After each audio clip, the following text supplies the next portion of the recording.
So today we're going to speak about quantization of simple harmonic motion. Yeah?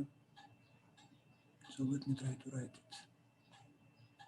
Maru is here. Quantum simple harmonic motion. So why harmonic motion is so important, and what does it mean, simple harmonic motion? So simple harmonic motion is when your potential as a function of x, and we're going to talk about one-dimensional simple harmonic motion, is a parabola. So it's some constant k, like a spin constant x squared over 2. But very often the spin constant k can be related to omega. K equals to m omega square, and omega would be the angular frequency of this simple harmonic motion. So I'm probably gonna get rid of k and just use m omega square. But it doesn't change anything, yeah, it's a simple parabola. So why parabola is so important? And the reason is relatively simple. So if you consider any potential, which could be very complicated, like this. So, and then you have a state point of equilibrium. So this would be equilibrium. Then relative to this equilibrium, if you don't go very far from this point x naught, you can approximate your potential as parabola. Of course, if you go far away from equilibrium, the parabola is not going to describe your potential in a correct way. So that, but if you don't go very far, if your energy is low enough, so this is energy, if it's close to the minimum, then always practically your any potential can be presented as some constant plus a parabola. The first derivatives would disappear because it's equilibrium, so there is no force in equilibrium. And the second derivatives will represent you the constant k, and then x minus x naught square over 2. And probably you may have other corrections, but again, if your energy is small enough, so the amplitude of oscillation is not very large. So then this would be a very good approximation for practically any potential close to equilibrium. So this makes this potential special. And then, you know, solution, classical solution for this would be the equation of motion. The forces minus kx or minus m omega square x, and the equation of motion, mass times acceleration, equals minus m omega square x, or simply minus omega square x for acceleration. So the solution for this equation is well known, yes? It's a cos omega t or sine omega t. And this is kind of a general and nice solution which can describe oscillation about equilibrium. But we're gonna build a quantum theory of simple harmonic motion today, I hope. And there are two ways how we can do this. One would be straightforward. We're gonna solve stationary Schrödinger equation and find all possible wave function and energies.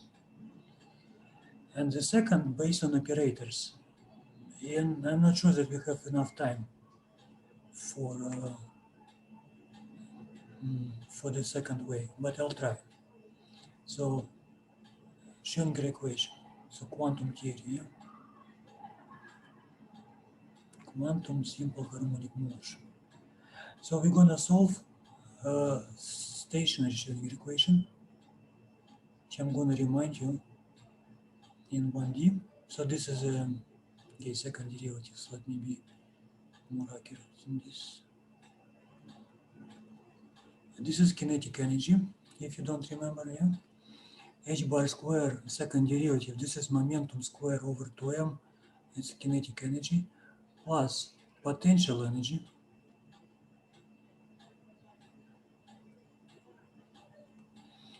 must be equal some constant and the same wave function.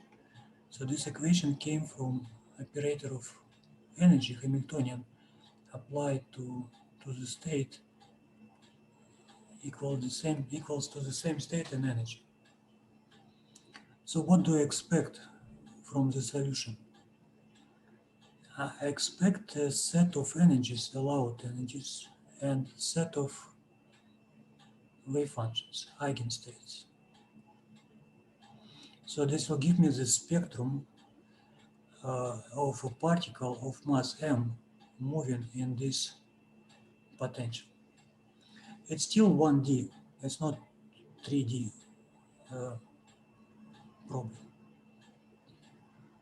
So it would be interesting to know what kind of energies a particle can have if it moves inside a parabolic potential. And what kind of wave functions we can get. And we have experience of solving two other problems, infinite square wave potential and finite square wave potential.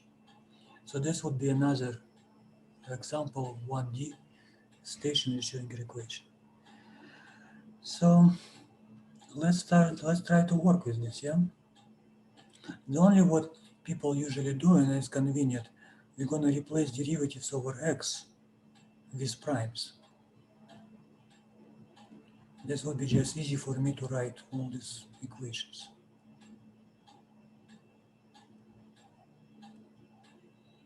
It's more or less standard. So what can I do? Maybe I can just rewrite it a little bit and I can just write the second derivatives from this. Psi prime prime must be equal. So let's try to find it. So potential energy I'm gonna move to the right and I'm gonna multiply it by 2m and minus h bar square.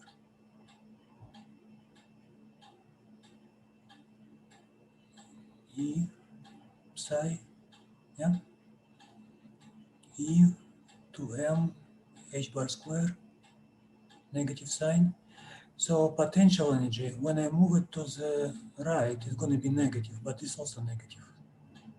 So I'm going to have a positive. And positive of what is the coefficient? Okay, coefficient 2 goes away.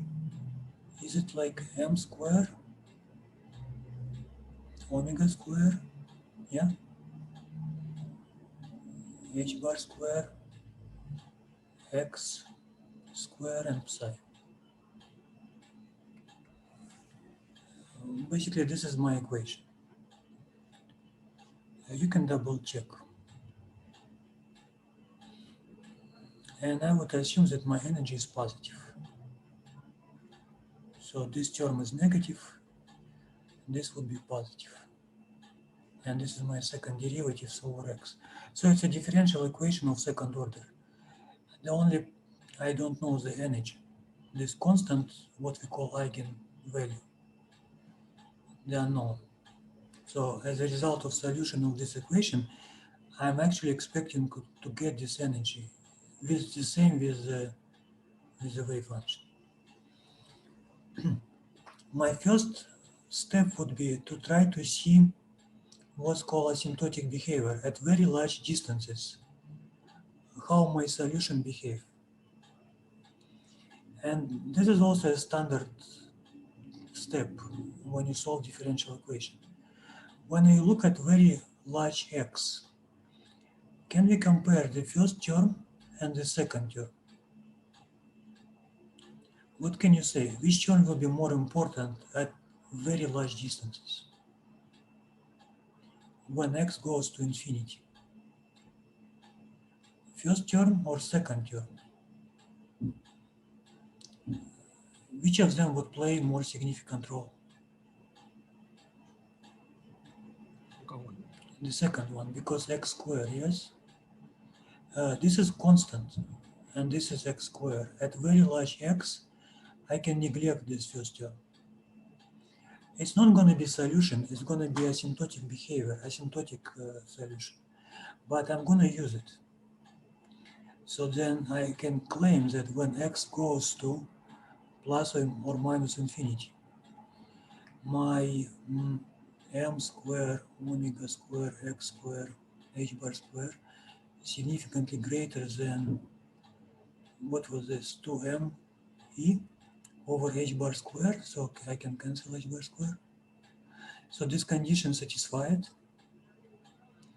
Then I can approximate my second derivatives roughly if I simply forget about the first term.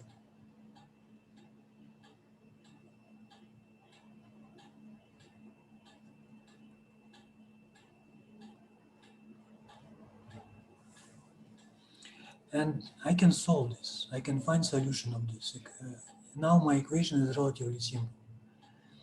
And still I'm going to find an approximate solution because I need only asymptotic behavior, not exact one. So I can notice that every time, if you have an equation like this, for example, what will be the solution of this equation? How can you get k squared in front of wave function from derivatives? If your wave function is proportional plus minus kx, would you agree? Because every time you take derivatives, k will go in front. Now, this is almost the case. So if you take first time derivatives, k will go out, second time derivatives, another k will go out, and you get k squared. We practically have this, almost. Not exactly, because we have this x, which is not constant. But it gives me some hint. How can I find asymptotic solution and asymptotic behavior of this equation? So my solution would be roughly, so this is my k squared, yeah? My solution would be roughly, let me just try to say something like this. Exponent plus or minus m omega x squared over double h bar. So basically I took a square root from this m omega h bar square, and then x squared over 2 will help me to get this x squared in front. I'm going to double check it, so I'm going to convince you that this is a correct asymptotic behavior. So which sign I have to pick, plus or minus, in the exponent? Remember, my wave function should go to 0 at infinity, because I would like it to be integratable. I want to integrate it from minus to plus infinity. So which sign I should pick? Minus. Negative sign. Yeah. Yeah. If I pick positive, it would be a disaster. That means this function is growing exponentially when you go to infinity, and it cannot represent any bound state. So I have to pick negative sign. Now, if this is my wave function, then what will be the derivatives? Well, let's check it. Let's take derivatives, yeah? It's going to be negative m omega double h bar, and then derivatives from x squared, 2x, yeah?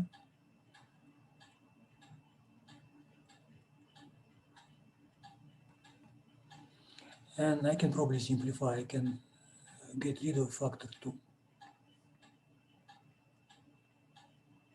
like this. 1 second. This is exact so far. When I take second derivatives, I have two options. One option would be you take the derivatives from this x, and second from the exponent. If I take it from the exponent, the same coefficient will go in front.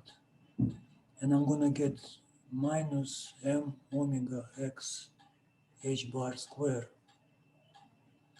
in the exponent.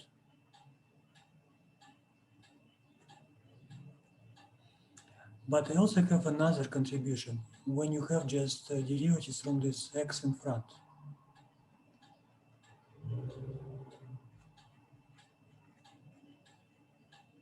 So what I would like to say, that this one I can neglect. Why?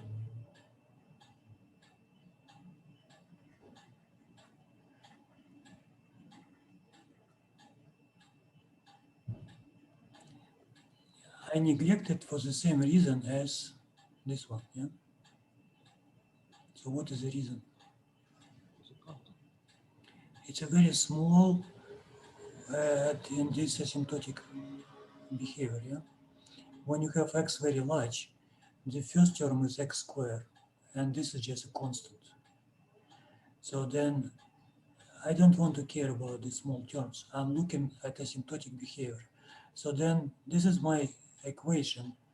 This would be appropriate solution. And you see, if you make it square, you're going to get m squared, omega squared, x squared, h bar square. So you're going to get a correct asymptotic behavior. So this was the first important step for me. Okay, so I can say my wave function behaves like some constant multiplied by this exponent.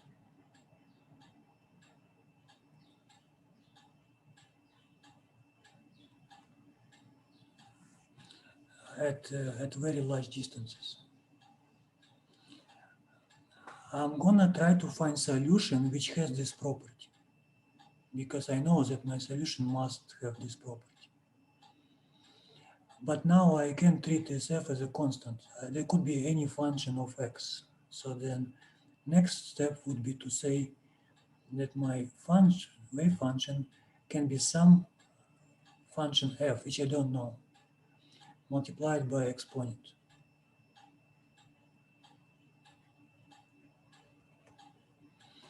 The only condition for this function f should not grow very fast. For example, what if my function f would be proportional exponent m omega x squared over h bar? So then this function will screw up me the whole asymptotic behavior which I try to select. So then this would be too fast growing function f. So then I would demand that, because this gives me already very correct asymptotic behavior, then f at x should not grow fast at large distances. So it can grow, but not fast.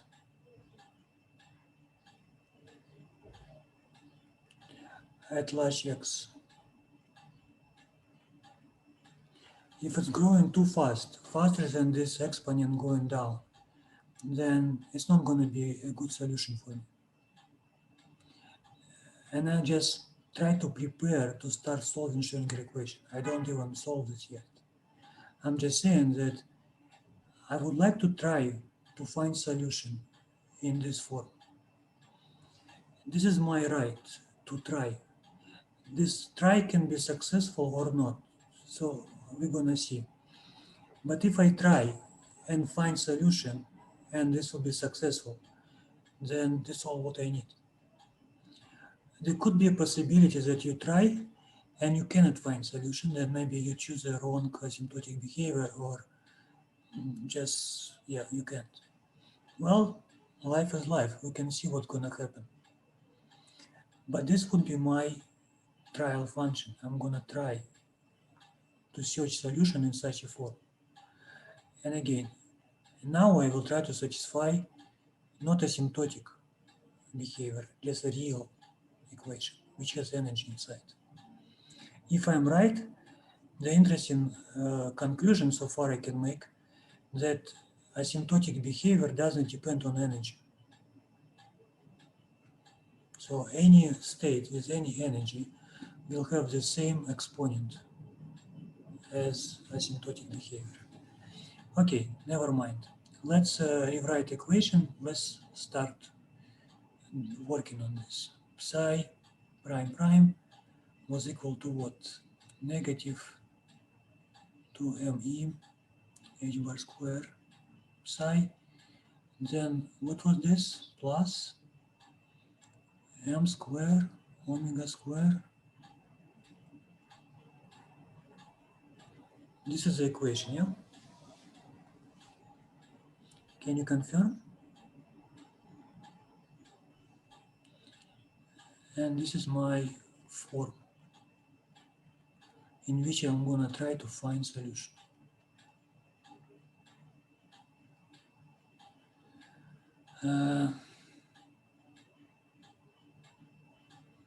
Double h bar, yeah? This is a starting point. So I start search for solution at this point.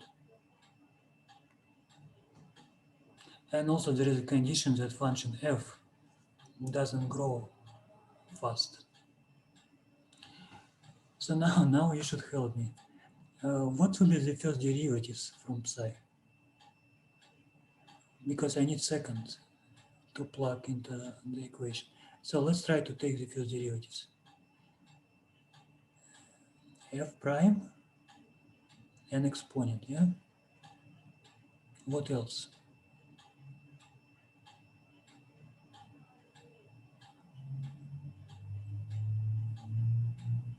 The first derivatives from f and then from Right.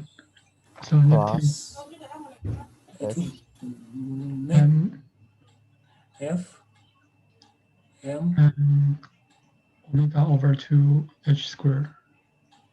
H bar. H bar x squared. double No, x x, squared. Yeah. not x square, 2x. Because when you take derivatives from the and then And the exponent. the exponent, yeah. It's not bad. And I can simplify it, yeah. I can take factor 2 and put it here and make it look nicer. So the second term you already have seen, yes? This is my asymptotic behavior here.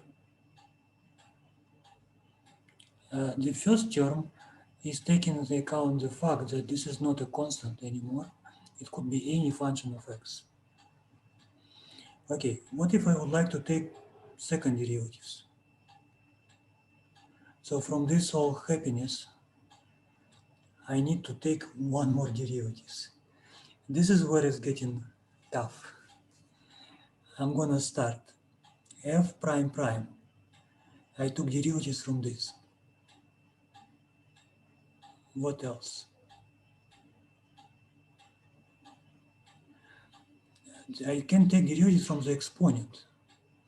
It's gonna be minus f prime F pi and then M omega, yes. m. Okay, very good. So this is only a contribution from the first term, yeah? What about contribution when I take second derivative, one more derivatives from this one? I'm gonna start with f We prime. have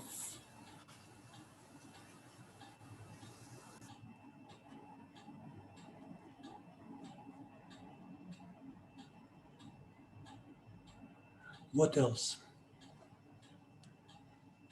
minus F M omega over H pi, and then times E So yeah, then you took the whole thing. derivatives from this x. X, Yes. yeah.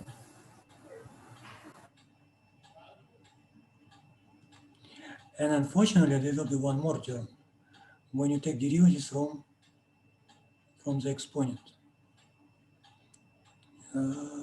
Plus maybe, yes, f m It's plus square omega square x square h bar square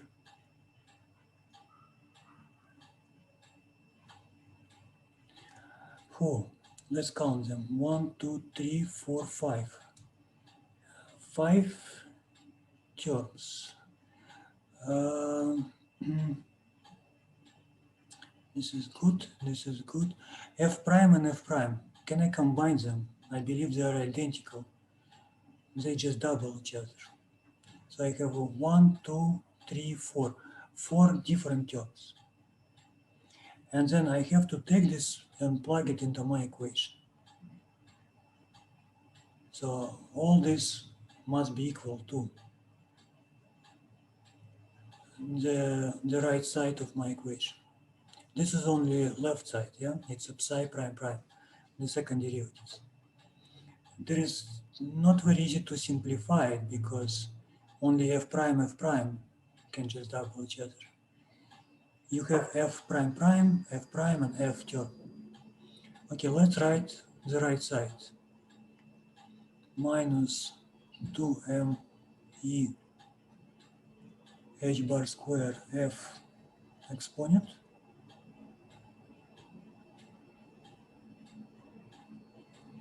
So the energy term and the potential energy term.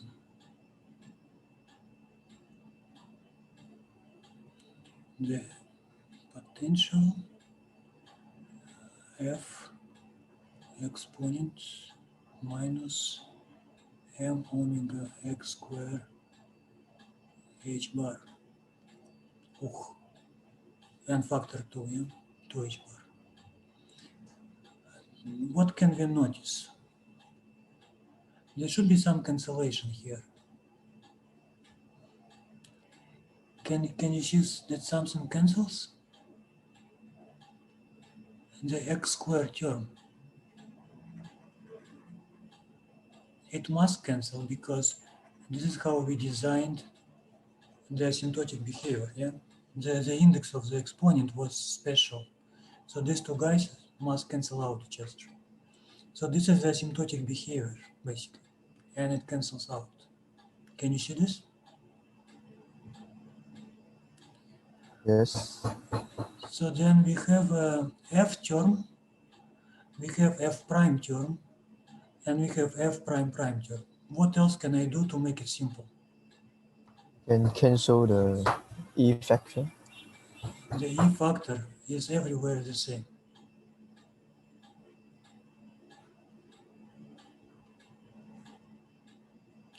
I can divide by this e factor. Okay, now it will be not easy for me, but I have to rewrite what is left from these cancellations on the next page. So I'm gonna go left, back and forth. We'll see. F prime prime. This guy. This will double. So it's gonna be negative double. Okay. Minus double f prime. The coefficient is m omega x h bar. M omega x h bar. Sounds good. Up, wrong direction. M omega h bar.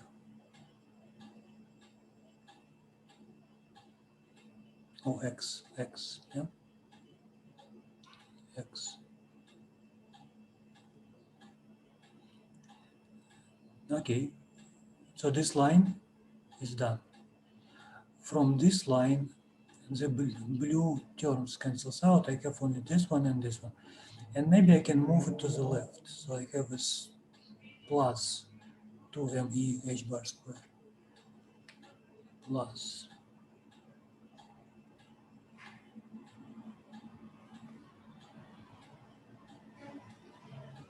okay, so this is how my equation starts to look after a while. So f term to the left, 2me h bar square, positive on the left, and this guy. This guy would be negative f m omega h bar of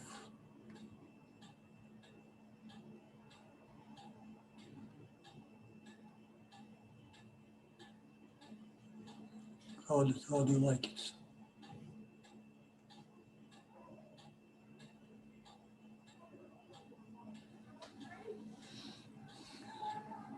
So this equation looks already slightly better, I would say.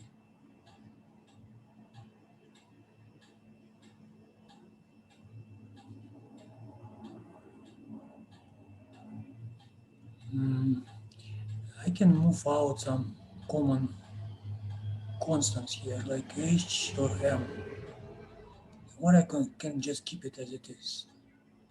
So we can call this constant lambda, for example. So that would be easier to work with if you want, but it doesn't really matter. So maybe if you want, I can rewrite it a little bit. F prime prime minus 2m omega h bar x f prime plus 2m h bar square energy minus, let me see, m goes out, factor 2, is it h bar omega over 2?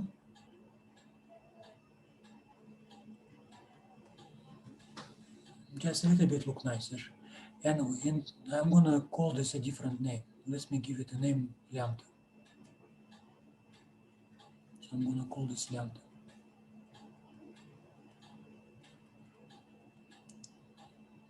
Where lambda basically is my energy. So lambda is not much different from energy. It's energy minus some constant, h bar omega over 2. But you can think about lambda as your energy. Just calculate it relative to h bar omega over 2. Okay, what else can I do to make it look simple? Well, maybe I just keep it as it is. Do you have questions so far? So this is equation for function f, and I can just remind you, if I can find my function f, I can find the wave function. So the wave function is the asymptotic behavior, which is exponentially goes down at large distances, and another function f as in front of exponent, which doesn't grow very fast. And this small f should satisfy this equation. And if I did not make mistakes, which probably I did, then this should be the correct way to start looking for the small f. What we can do? We can try to look solution as a series of powers of x. So let's try. Try to find f as some constant plus linear function plus quadratic function and so on.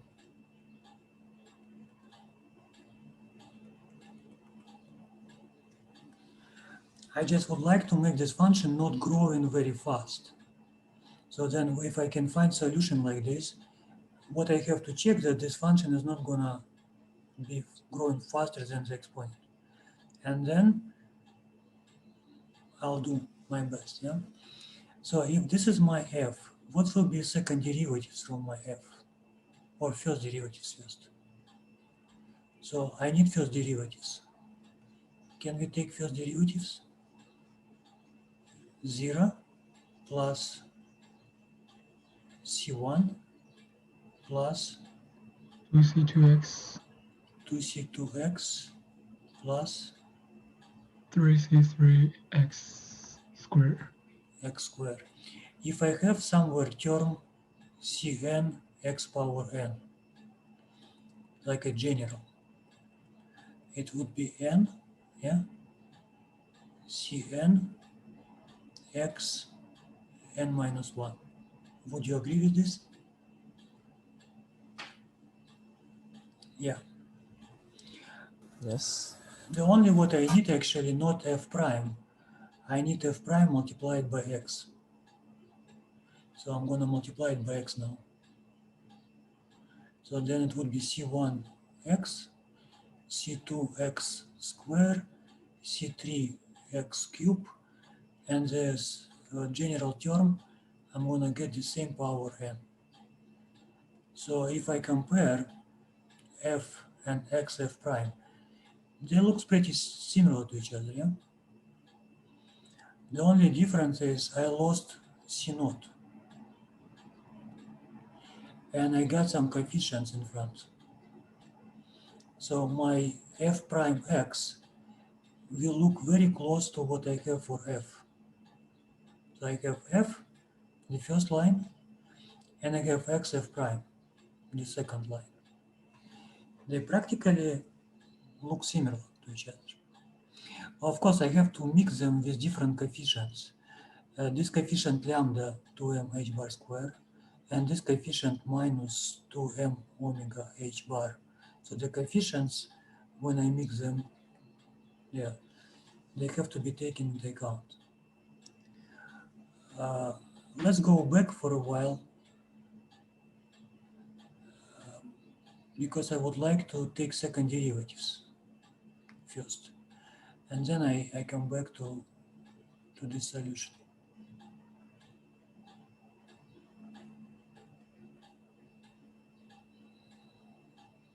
Yeah, like this, yeah? That was the first derivatives. Is it correct? Yeah. So what will be the second derivatives? I need second derivatives. 0, 0, yeah? 2c2 plus 6 C3 X 6 6c3x. C3 X And what will be the general term? times n minus 1 C n X C n minus 2. Yeah. So now I can come back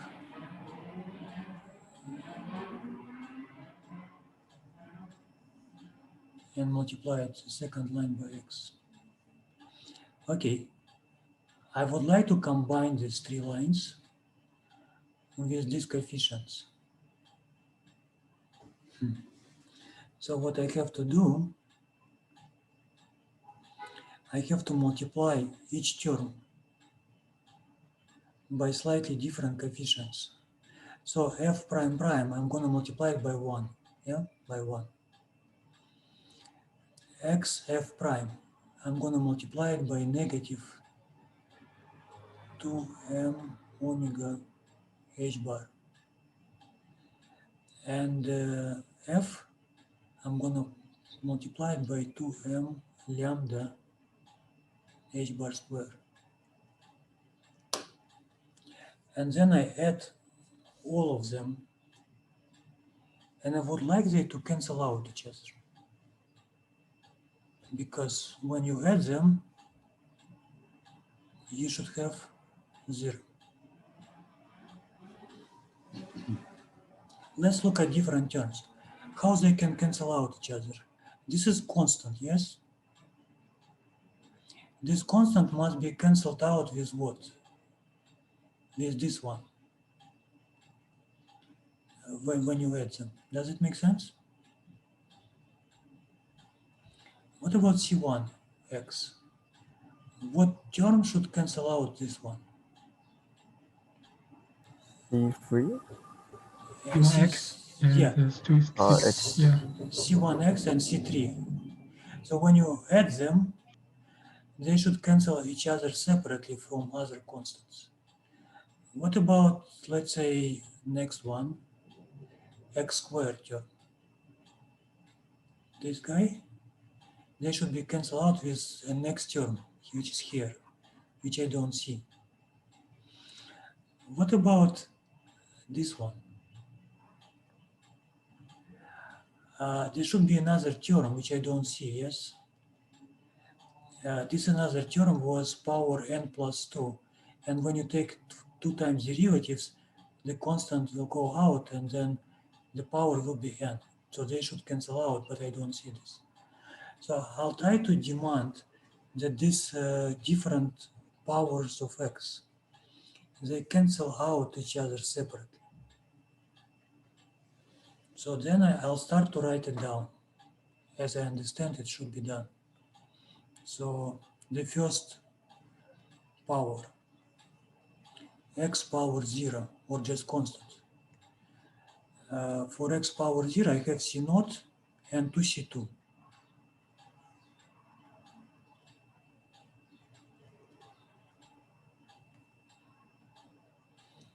Two m lambda h bar square and c0, my bad, square. Then this one doesn't contribute, so I can say minus 2m omega h bar multiplied by 0.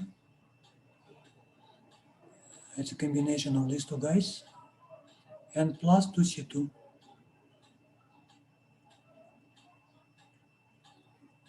This is my first equation. How do you like it? What will be equation for x power 1? C1 and C1. Oh, wait a second. Did I forget to put C0 here? Yeah? C1. For C1, I have coefficients. It looks the same coefficient, but now I have 1 here. 2m lambda h bar square minus 2m omega h. This is a coefficient in front of C1 here, and 6C3, yeah?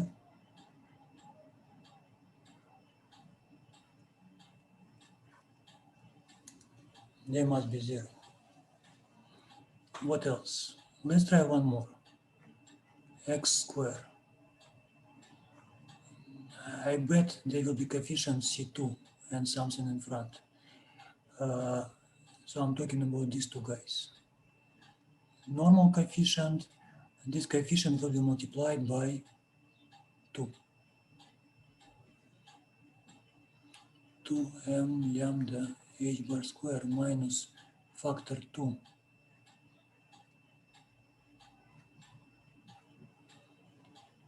So I just combine these two guys.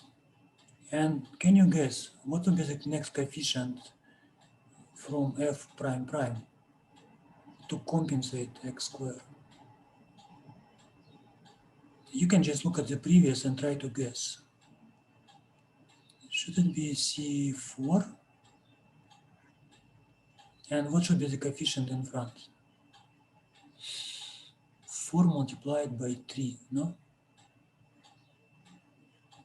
Because it was x power 4, second derivatives, it's a 4, 3, x squared, yeah?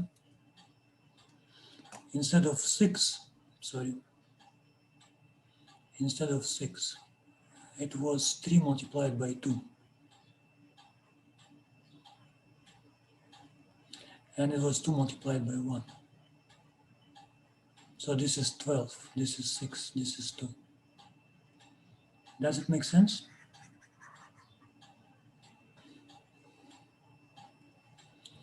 So we're trying to satisfy this equation, and we look for f as a polynomial function.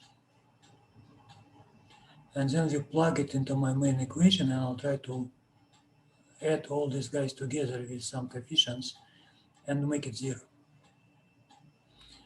What will be the arbitrary term? X power n. So let's say I can continue this forever, yeah? And finally x power n. Can you guess what will be the solution? So x power n coefficient Cn. What should I put in the brackets? Can you see the pattern? 2m lambda over h pi square minus n times 2m omega over h pi Plus as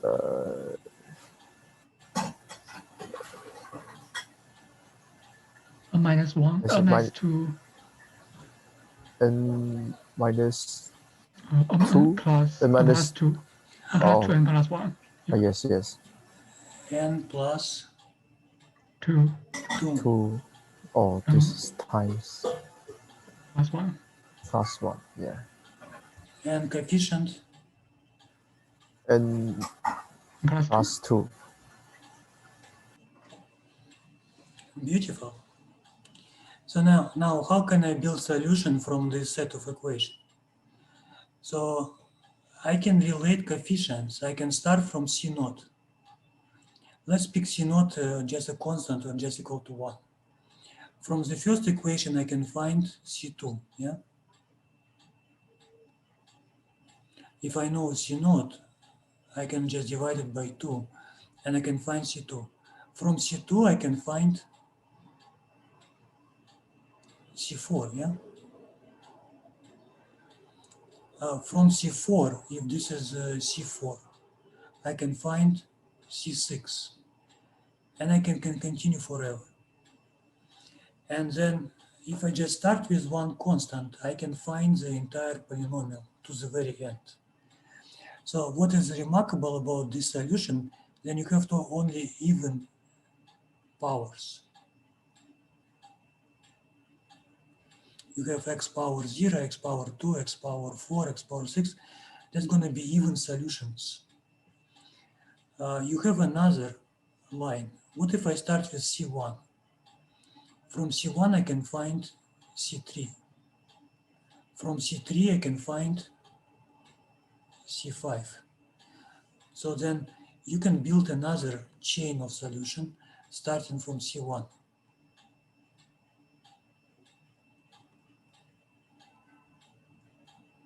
And so on. This would be odd powers. This would be odd solution. So now it's convenient for me to separate for a while odd and even solutions, and then you can find them separate if you want. But the most general relationship between the coefficient I can find from the second line.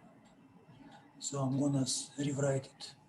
The next coefficient in the polynomial can be related to the previous coefficient, like 2 steps before. And the way how you relate it is the following. Maybe some negative sign, n plus 2, n plus 1, and then the numerator, yeah?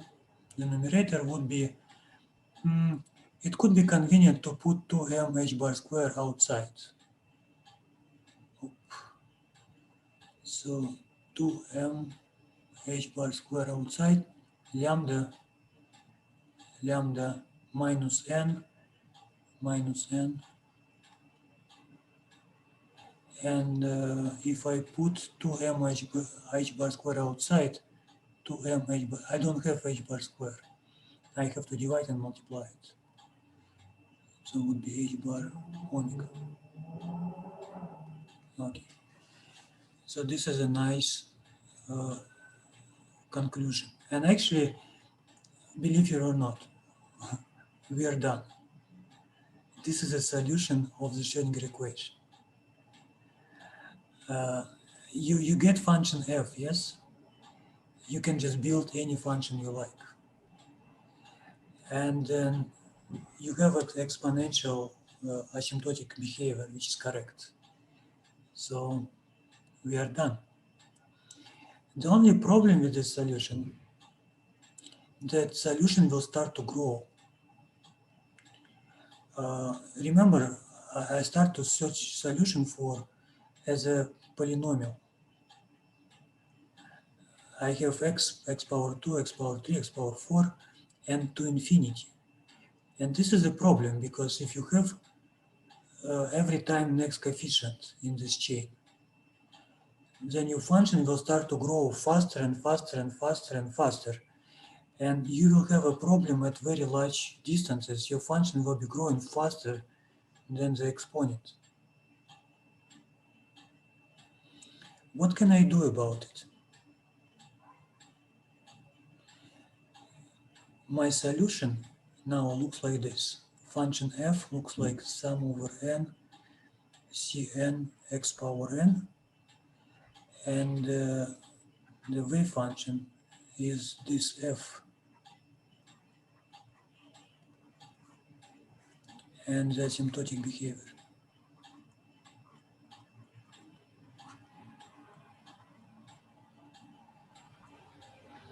So if this polynomial will go to infinity, I'm not going to find solution, because in this case the polynomial will start to grow faster than this exponent goes down. What can I do to prevent this polynomial to grow exponentially? What if suddenly your coefficient C5 is 0? What will be C7 if C5 is 0?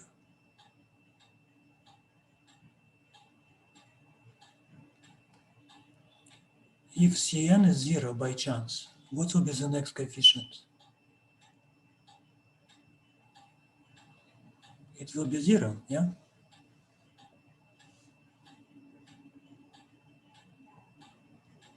Yes. How can I make a coefficient to be equal 0? Let's look at the numerator. What is lambda again? Remember what is lambda? Lambda is my energy, yes? What if lambda equals, for example, I don't know, 3 h bar omega? What's gonna happen? So Then C3 is 0. Oh no, C5 is 0. C5 is 0. Yeah, yeah. Not only C5, all of them will be Yes. 0. But this would be a solution for me, because in this case my polynomial will be cut at C3. And I don't have other terms, which is nice. What if you have your lambda equals to 4 h bar omega? Then which coefficient will be 0? N equal 4, this is 4. Then C6, yes, will be 0. So the conclusion would be, if your lambda is an integer number of h bar omega, then you don't have this infinite polynomial. Your polynomial will be finite. Can I have lambdas some values? Yes, lambda depends on energy, and I don't know energy. Remember, the goal of the problem was to find allowed energies. I'm going to have allowed energies if my lambda is integer number of h bar omega. And in this case, my f function will be just a polynomial of finite order of x. And I have absolutely no problem with this. The lowest possible polynomial could be if you have a C2 equals 0. So when n equal 0, when lambda is 0. So then if lambda n equals to, what would this, n h bar omega, yeah? Then f would be order of n polynomial. So for example, lambda 0 equals 0. My f would be just C0. And then when you calculate C2, you're not going to get any solution. If lambda 1 equals 0, my polynomial would be just C1. What if lambda 2 equal, oh, wait a second, my bad. No, not 0, but h bar omega, yeah? 2h bar omega, yeah. What will be my polynomial if I have a 2h bar omega? I'm gonna have C0 and C2. And I'm not gonna have C4 because C4 will be 0. What if lambda 3 equal 3h bar omega? What kind of function f I'm gonna have? C1 and C3, yeah? And maybe one more. What if my lambda is 4h bar omega? The function f would be C0, C2, and C4. Okay, if you go to higher values for this n, then your polynomial will be longer, but it's still going to be finite. And you have even solution, even odd solution. They kind of change, yeah? Or even, odd, even.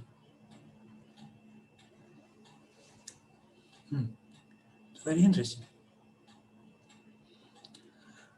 So we just found a set of solutions which are different. This set of solutions will be different by a different function f. You can even put some number here which gonna make them look different, for and so on. So this will give me different wave functions. And also lambda related to energy. I can get different energy. So let me try to recall what was the lambda, how it's related to energy. Lambda, lambda, lambda. Lambda was energy minus h bar omega over 2. So basically just energy, yeah, shifted.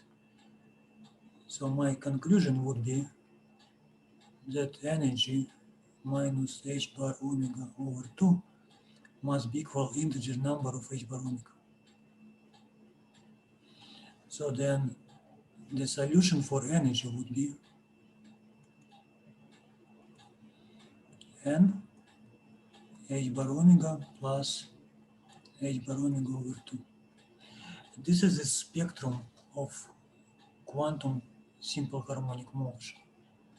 So energy of different levels would be h bar omega, some integer number, plus 1/2, where integer number can start from 0, then 1, then 2, then 3, and so on. These are eigenvalues. These are allowed energies in a simple harmonic motion. So you can write them. E0, this is a ground state. H bar omega over 2. You plug n equals 0. E1, it's a first excited state. This would be h bar omega plus h bar omega over 2. What would be the next excited state? E2. Just plug n equal 2, yeah?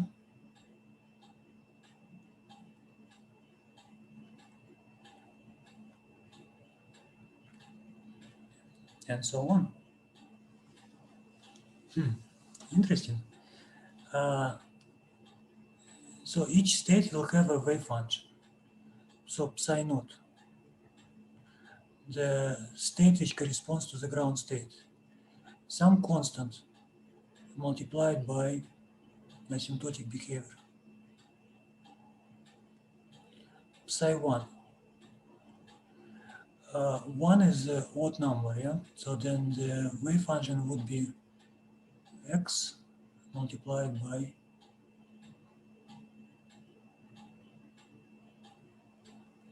asymptotic behavior. What will be psi 2?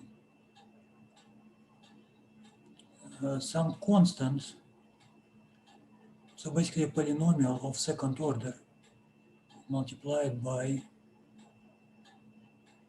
the exponent. So what we see is a set of eigenvalues and eigenfunctions.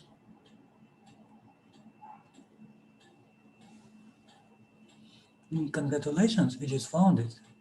We found the solution. By the way, coefficient C2 can be related to C0. So then this coefficient C2 is known. And then you have normalization condition, so you can find C0, C1, and there's another normalization condition. I can probably find C2 for this solution.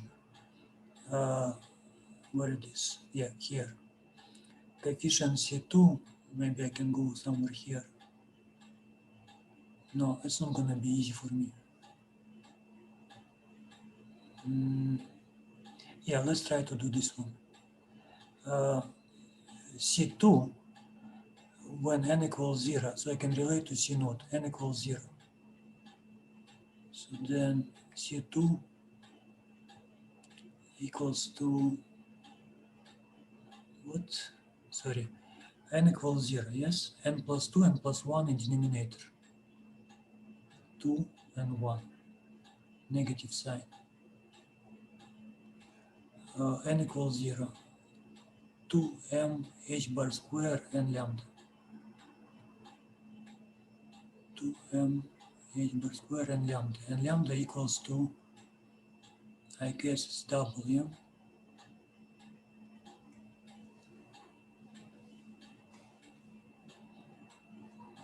So then my coefficient and C0. So C2 it got negative, 1, 2 goes away, 1 h bar goes away, double m omega h bar C0. So basically C2 is known. So if I want to find them, I can do this. So it's a lot of work, yeah? But we accomplished the problem, we accomplished the goal.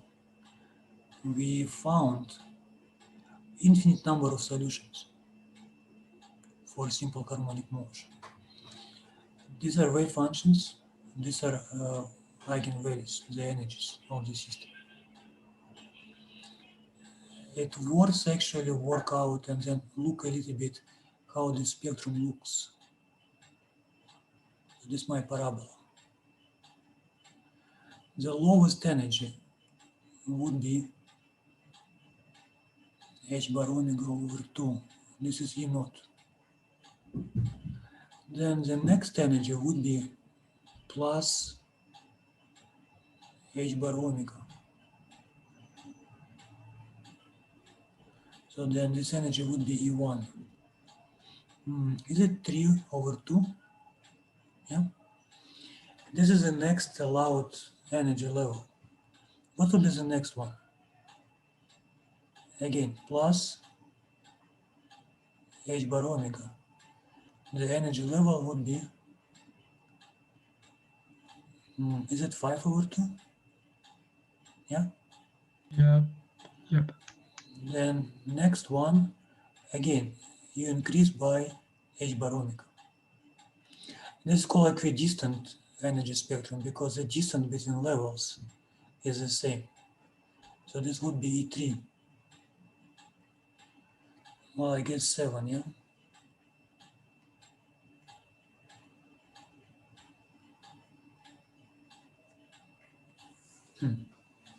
And then you can go to infinity. What about wave functions? Let's try to draw maybe a wave function, not wave function squared, just wave function as a function of x. Psi 0, which is a Gauss distribution basically, with some normalization constant. So psi 0 then would be something like Gauss distribution.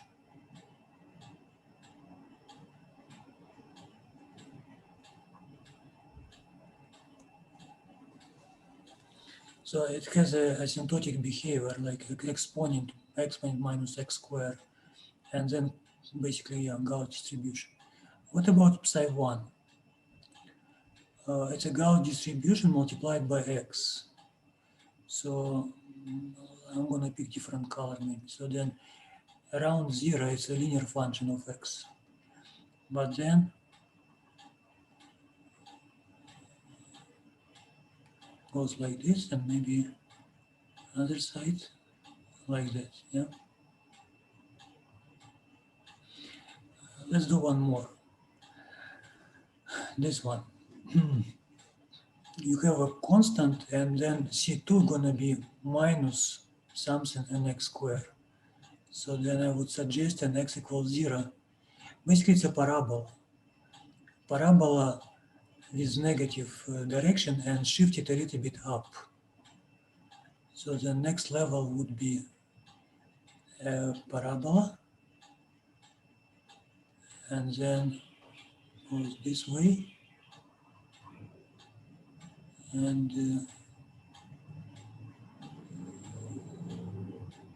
this way.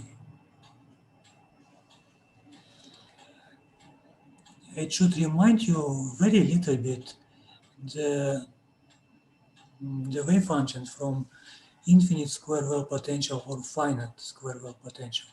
I'm going to just remind you the functions, how they look in infinite square wave potential. If it's infinite, there was just like one half of the wavelengths, sine or cos. Look at this. They are not the same, of course, yeah, but they look similar. And also, when you move to finite square wave potential, finite, the wave function looked like exponent, and then part of cos or sine function, and then exponent. So you should see some similarity between this, yeah? Exponential tails. Here we don't have exponential tails because it's infinite potential. And also we have different type of exponent. This was exponent minus kx, and this is exponent minus x squared. It goes faster to 0 than this one. What was the next state? Psi 1.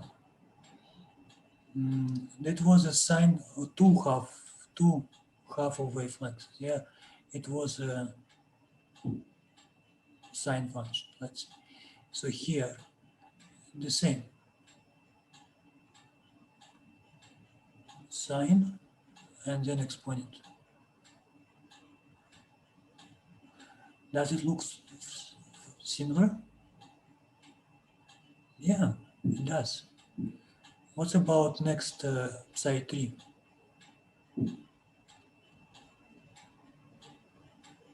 So these are 3 half of wavelengths.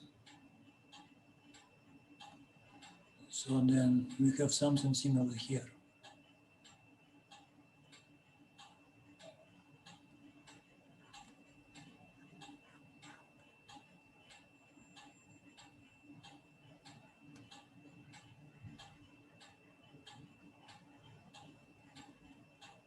Sorry for my graphics. I don't say that they're identical, but they have common features, yeah? The potential is very different. This is a parabola. This potential was infinite beyond the square well, and this potential was constant when you go beyond. The asymptotic behavior is different. There is wave function is 0. This is the exponent with linear index, and this is quadratic. And also energy spectrum is different. This energy was proportional n square, if you remember. This energy is proportional to n. And this one was very complicated because if you remember the equation to solve. But this is a solution of quantum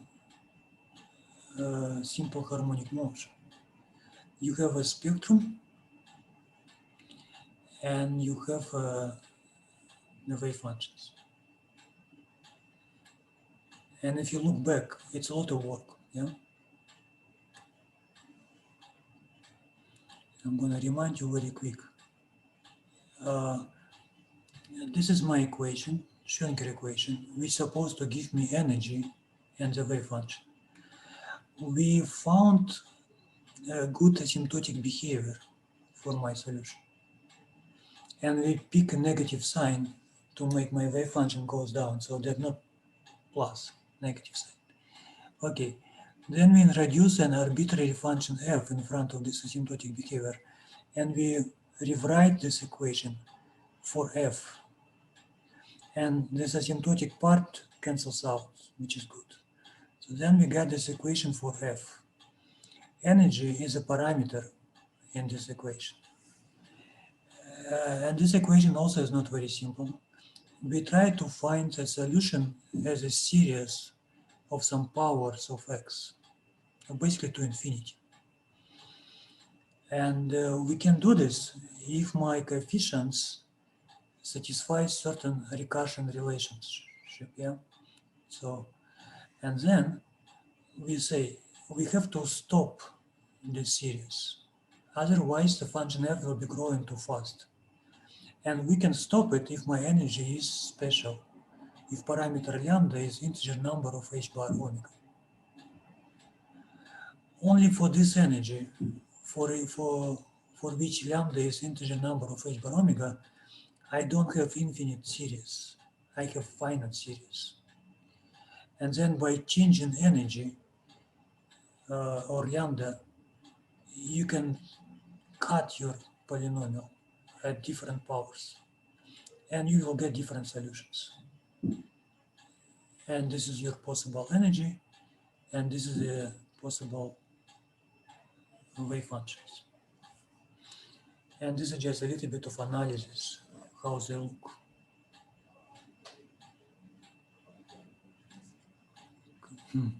I'm kind of understand that it's too much for you, yeah? But this is an honest way how you would find the spectrum of an harmonic oscillator. So summary, which you have to remember, that the spectrum of simple harmonic oscillator is linear in function of n and equidistant. So you start from h bar omega over 2, and then you increase energy by h bar omega for each next level. The typical size of simple harmonic motion. Let's look at the exponent.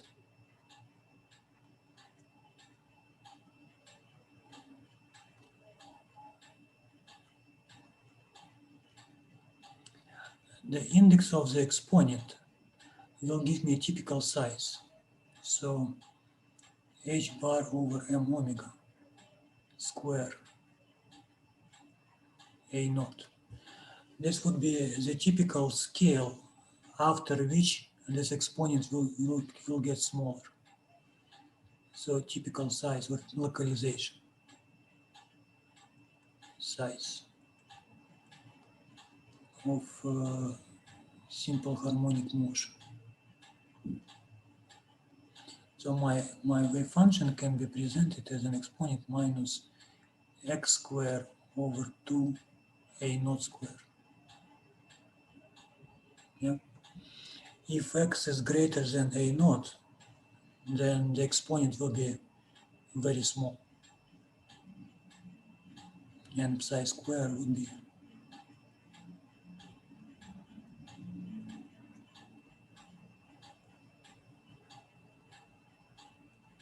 so a naught gives you the typical scale for the localization.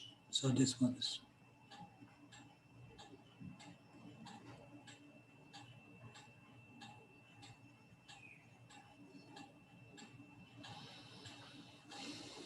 Of course, you have polynomial. So the polynomial in front of your state, this polynomial, will push particle a little bit further away from the center. Well, that's how it is, yeah. So the green wave function should go a little bit further than the black, and blue should go even more further.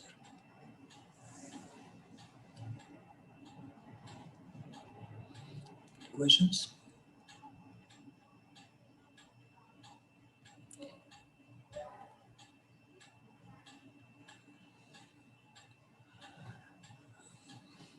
How do you like it? Was it hard?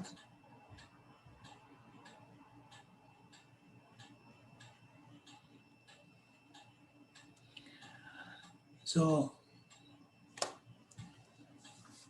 we can move a little bit further to talk a little bit about operators. And with operators, I can solve the same problem in twice less time. With operators, I can solve the same, I can find the same wave functions and the same spectrum without serious efforts in maybe half less time and without differential equations. So then this is what I would like to talk about next. So creation and annihilation operator, yeah? Rising or lowering operator, A dagger, A operators.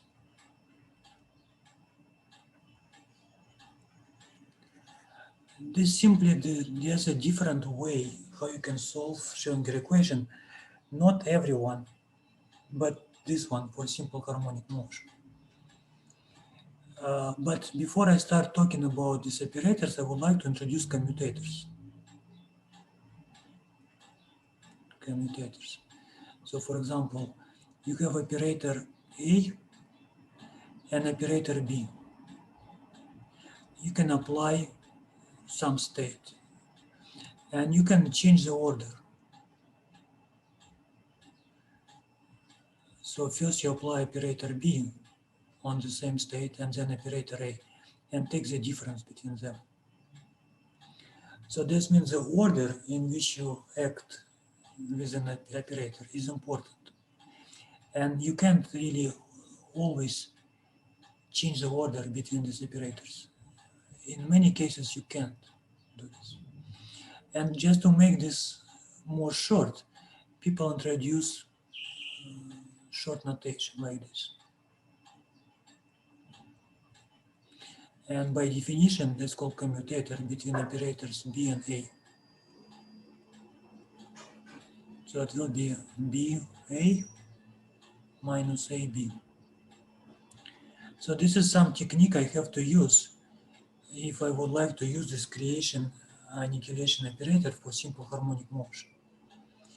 So it will take less, but still it will take some time for me to explain you how to work with commutators and then how to use them to solve simple harmonic motion. But it's worth it. It's actually a very cool technique. So let's calculate one commutator between d over dx and x. D over dx commutator with x. So by definition, it means that first you apply operator x on psi, and then you apply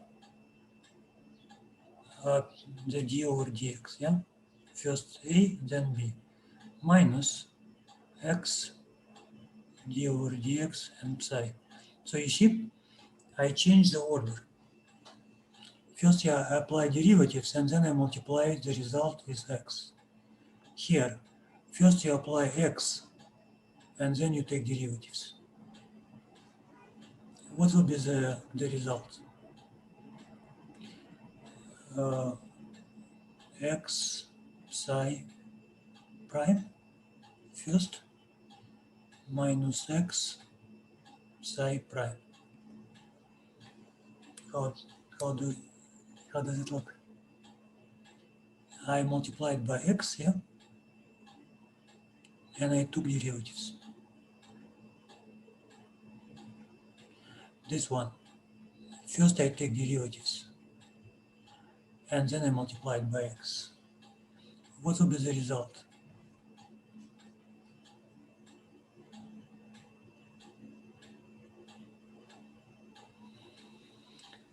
Can I open brackets here?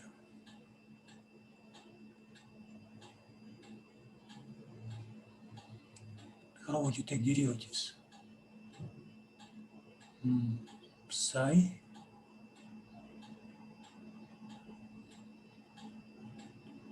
You take derivatives from x and then from psi. Is it good?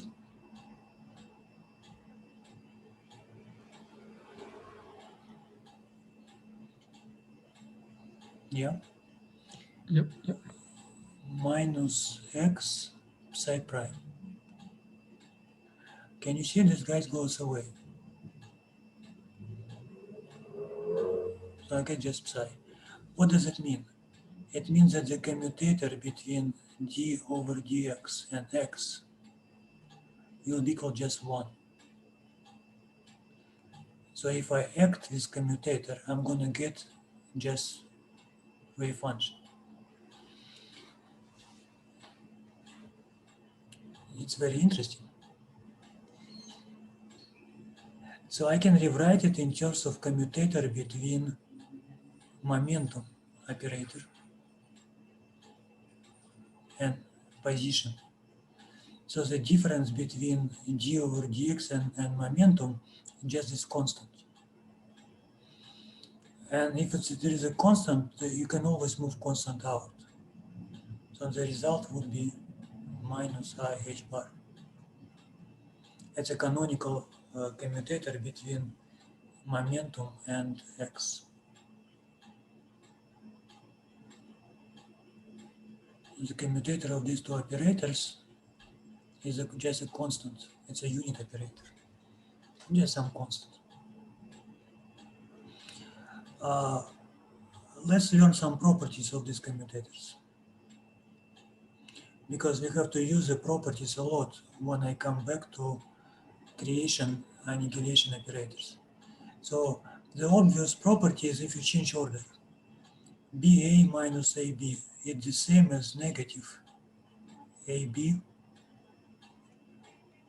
minus BA. You see, if I put this one first, then I'm going to just put a negative sign in front, and it's going to be another commutator. But this commutator between B and A, and the second one A and B. So the commutator is antisymmetric.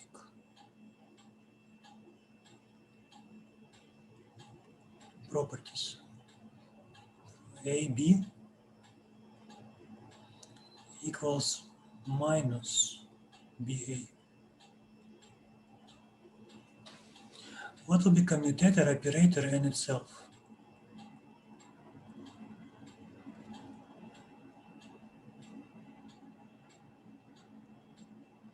Zero. Yeah, very good. It's going to be 0.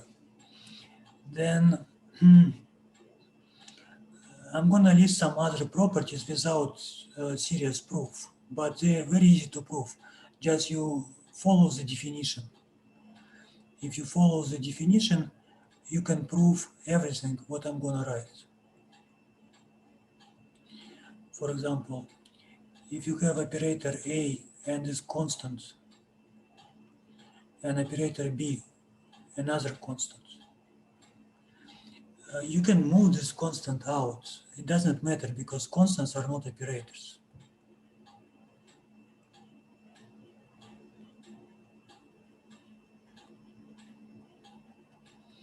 Like here, I have this constant. I can move it out. And when I move it out, I have my previous commutator, which is 1. So there's going to be 1 multiplied by this constant. So I don't care about constants. What if you have sum of operators? A plus B, C plus D. Basically, you can open brackets in a sense. So there would be a sum of commutators.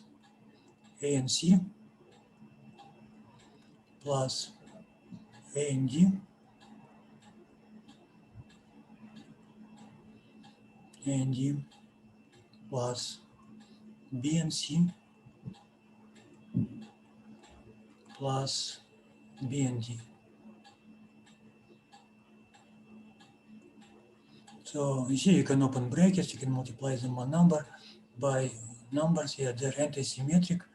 Commutator with itself is always 0, plus we know this canonical commutator between P and X. The only what I have to show you, what is a commutator if you have a product. And then it's, okay, it's easy to check B and C. So these are a product of two operators and you calculate commutator between them. So the rule is the following. First, you calculate commutator with the first term, let's say A and B. Operator C should be on the right side from B. So you have to put it in correct position.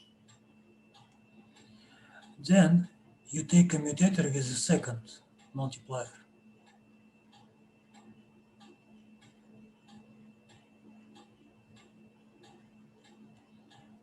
The position of operator B is on the left side compared to C, so I have to put it here.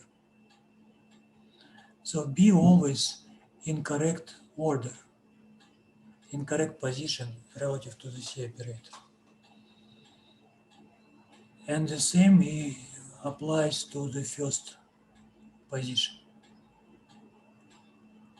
So if you have commutator and this is the product of two operators, then you can take A and C, no problem. A and C. Operator B should be on what side from relative to operator A? On the right side, yes? Right side. What else I have to write?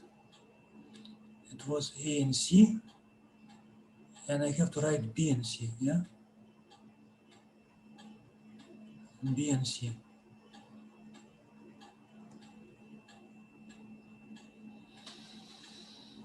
Okay, and then operator A should be on the left side compared to B. Does it make sense? Plus minus, yeah? So let's say we know all these properties, plus we know all these canonical commutators. So then I can introduce A dagger A, what we call creation annihilation operator for simple harmonic motion. And I'll try to play with them. I'm going to use this algebra of commutators for A and A dagger. And if you know this algebra, if it's not very hard for you to deal with these commutators, then the simple harmonic motion you can solve in less than 5 minutes. For you, of course, it's going to be challenging because this is first time in your life when you see commutators like this. I'm going to guide you through, and you will see that if you don't pay attention to these difficulties with commutators, the solution for simple harmonic motion is extremely simple and very elegant. So let me define operator A first.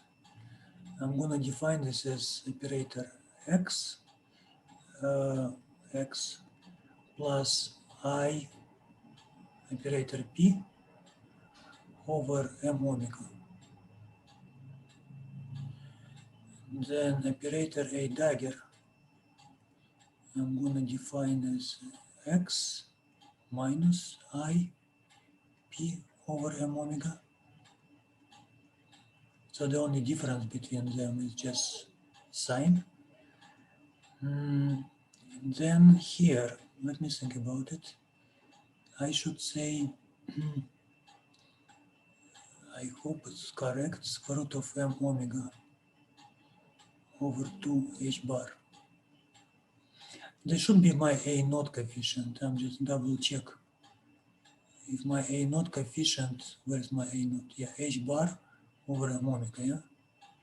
Bar over omega. Yeah, because I want it to be dimensionless.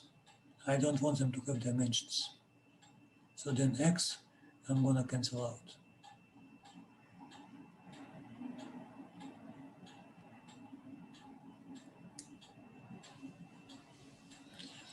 And the first check for me will be, can we calculate commutators between A and A dagger?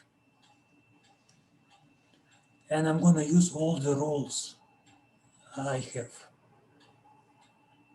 Find commutator between A and A dagger.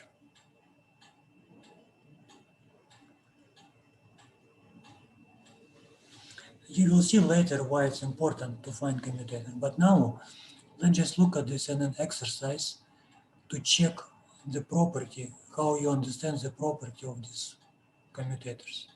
And of course, I'm going to remember the commutator between P and X. And also let me add to this, the commutator X and X is 0 because it's the same operator. And commutator P and P is 0. So the solution for the Schrödinger equation for simple harmonic motion, it just starts from here. So let's do this.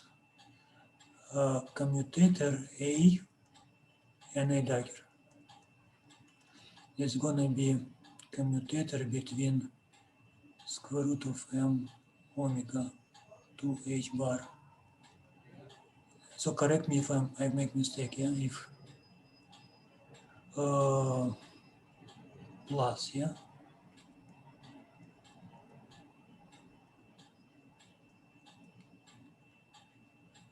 Does it look good?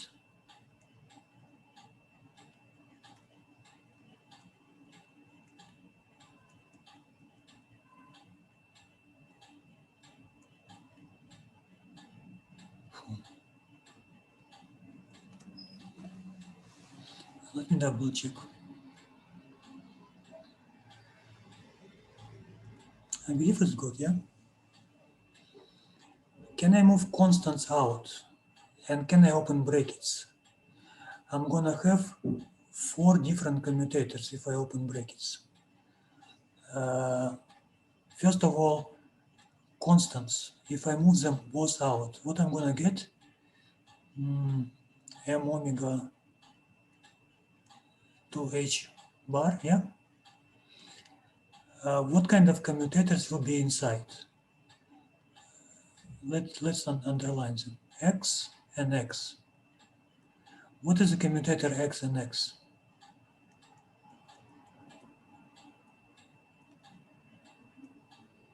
Zero. 0. I'm gonna have commutator between X and P. So between X and P with some coefficient which I can move out. So then let's work on this one. It would be minus I m omega commutator X and P.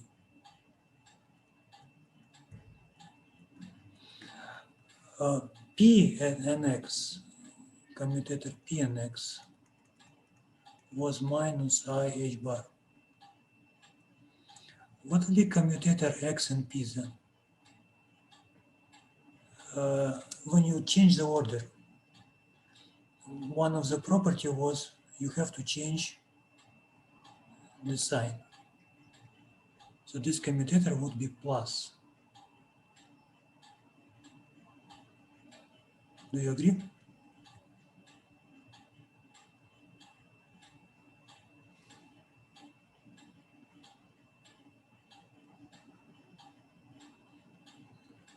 Plus. What else do I have? P and P. What will be P and P commutator?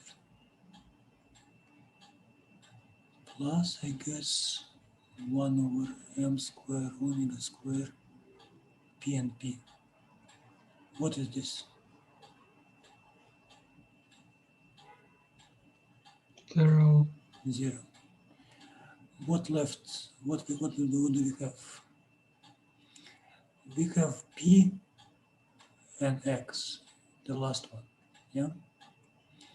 The coefficient would be plus I m omega and p and x. P commutator with x, which is equal to minus I h bar. Now, let's summarize. I was trying to calculate commutator between A and A dagger. And my result would be omega m double h bar brackets. This is 0, this is 0, minus I and I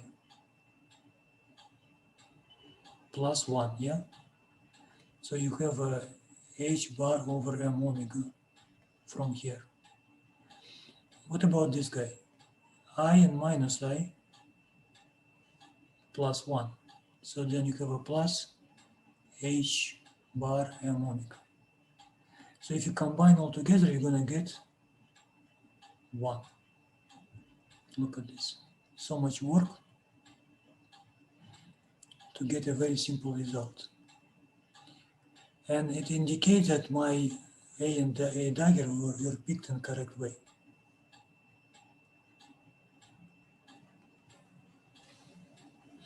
This is 50% of the solution. First part. Introduce lowering and rising operators and show that they commute by 1. Almost like d over dx and x, in a sense. Let's pretend that it's easy for you to calculate commutators. Then the only work you have to do is just open brackets and use xp and px. It should not take too much time. Well, for the first time, of course, it's hard to use this algebra of commutators. But if you work a lot with them, it's going to be easier and easier. Okay, dokie. So then, what will be this next step? The next step would be to find your Hamiltonian in terms of A and A dagger. I'm gonna ask you to calculate h bar omega A dagger A. So basically, I would like to calculate the product of operator A dagger and A. This should be a little bit more simple because there will be very little of commutators. Just plug A dagger, plug A, and just multiply them. But be careful, yeah? So this combination, let's do this. M omega 2h. This is from A dagger. Inside you have x plus or minus, maybe minus, yeah?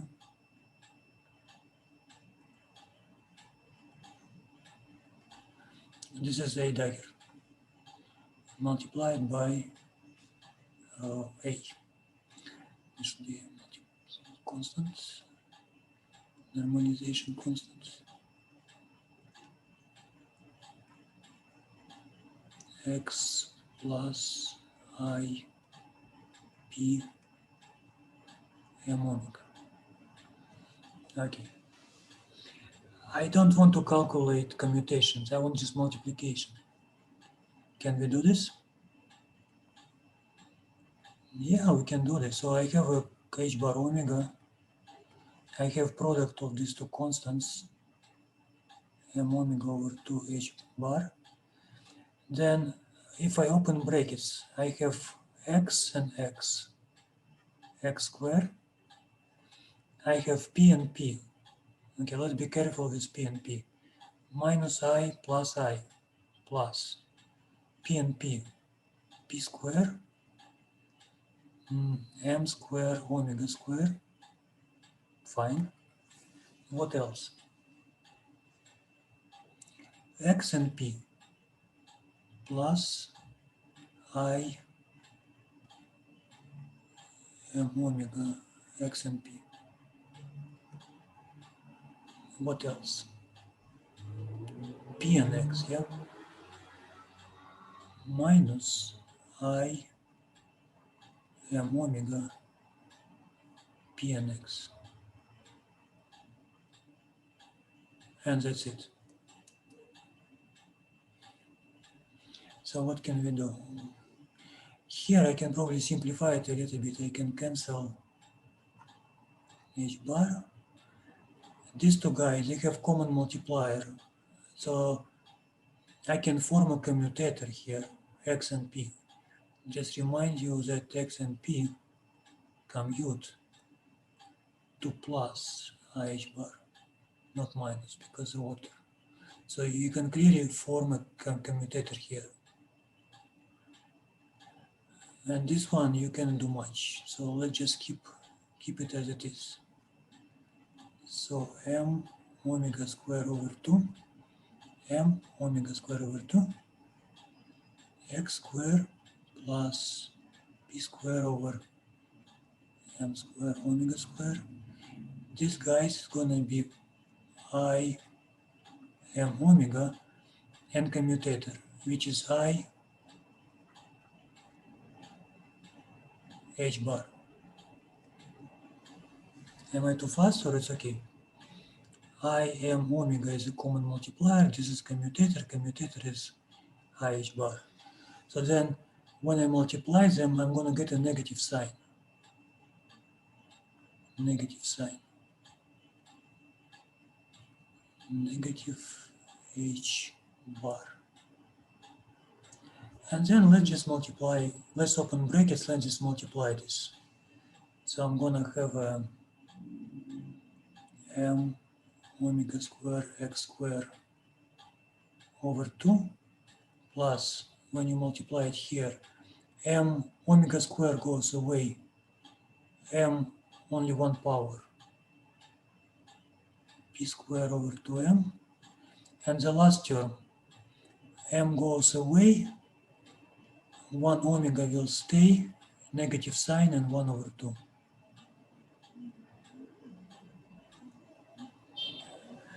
This is the result. Does this middle part remind you something?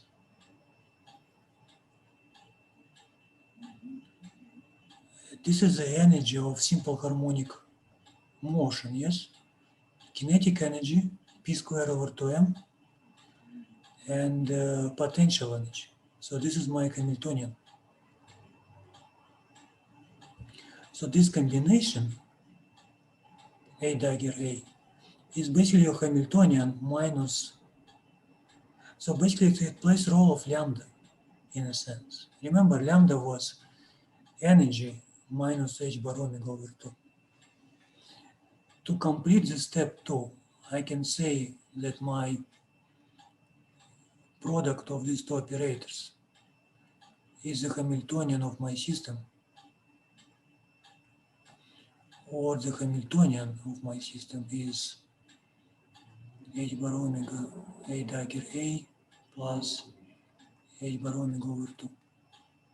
This is the second step, which I need.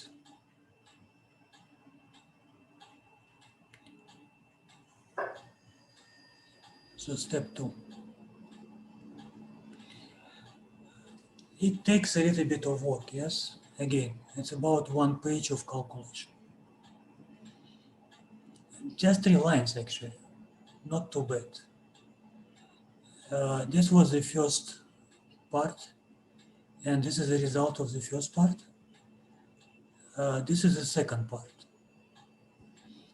I need to do the very last part, which also will take three lines. And after this last part, I will solve a simple harmonic motion. I can find the spectrum and wave functions basically for free. If you're still alive, step number 3.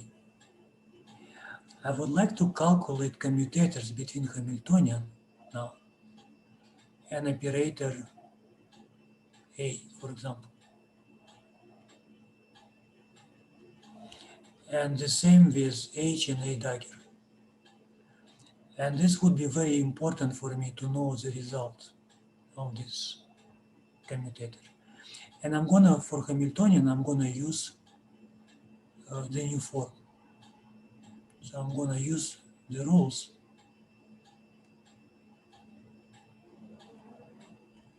So this is my Hamiltonian, this is operator A. Now, this is constant.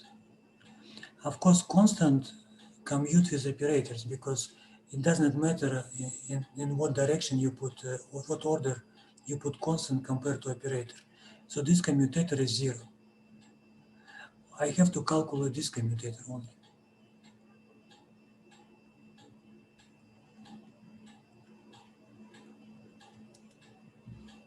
Okay? Now, I have a rule how you calculate this. When you have a product of two operators, there is a rule. So I'm going to use this rule. So first of all, I'm going to say A dagger A and A, this and this, plus A dagger and A and A. We had this property. Operator A and A, this is what? Operator with itself, 0. A dagger A, I believe you know this from my step 1. A dagger is 1. What would be A dagger A? Minus 1, yeah? If you change the order, it's anti-symmetric. So then I know A dagger, I know A dagger A. So this is minus 1. So then the conclusion is that commutator H with A is minus H bar omega A. This A will stay. This will go away. This is minus 1, this A. Okay. What about commutator H with A dagger? Not A, but A dagger. So then you're going to put A dagger here, not A.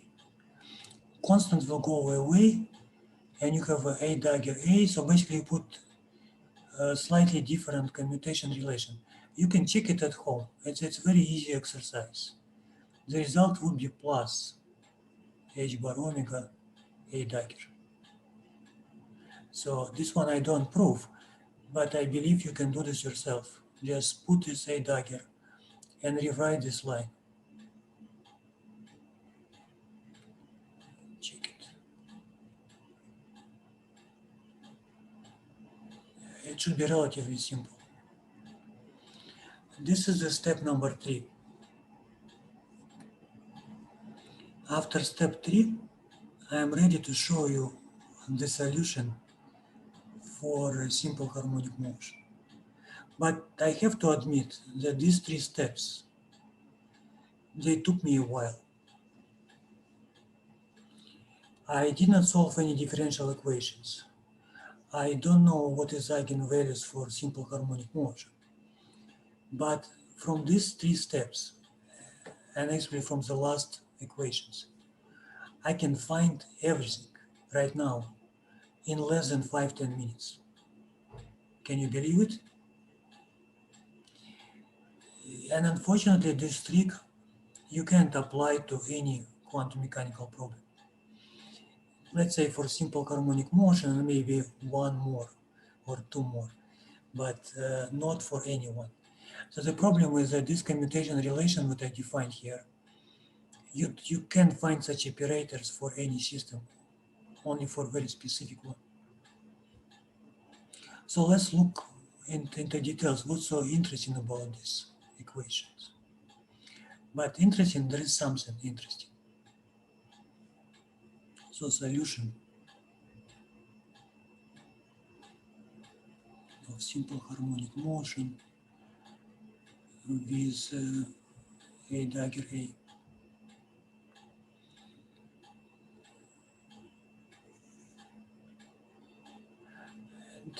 These commutation relations are remarkable, and I'm going to explain you why. Let's say you have an eigenstate.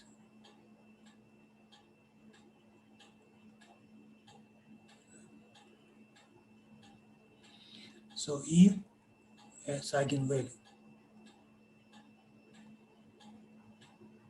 psi eigenstate, just one. And I don't know right now what is my eigenstate and what is my eigenvalue. I just want to play a little bit around. What if you build a new state? You take operator A dagger and you apply to this function.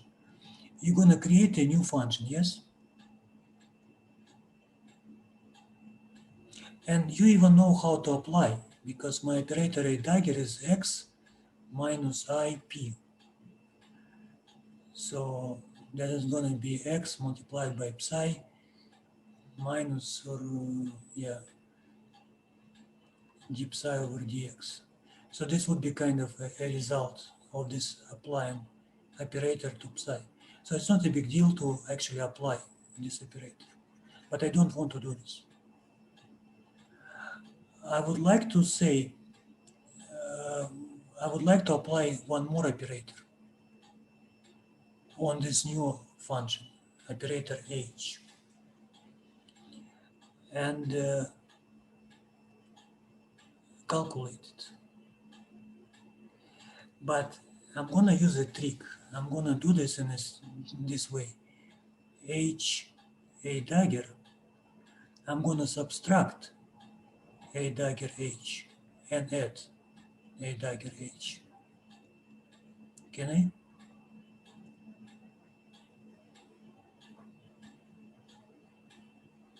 Of course I can, yeah, because these guys cancel out each other. But what is this? This is a commutator, yes?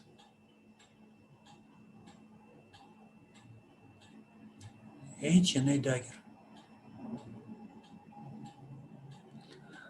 But this commutator I know, H and A dagger. I know this, yes? Is gonna be H bar omega A dagger. Does it make sense? And I can simplify it even more. If this H will start to act on wave function psi, can I replace it with energy? Because psi was eigenvalue, eigenfunction of H.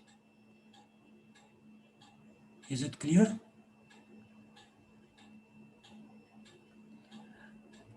Then what will be the result?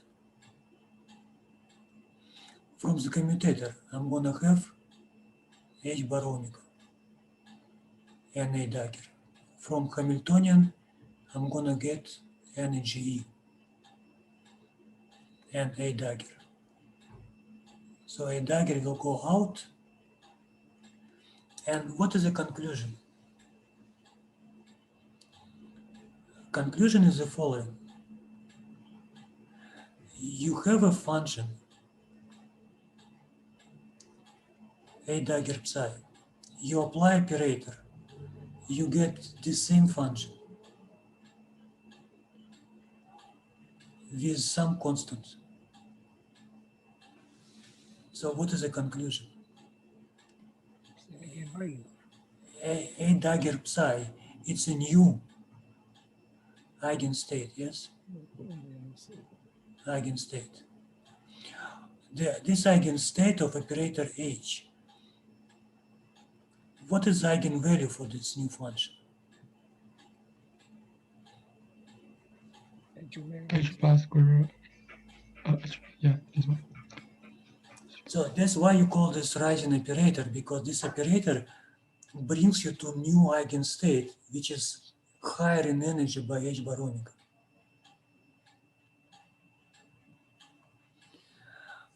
Can you guess operator A multiplied by psi?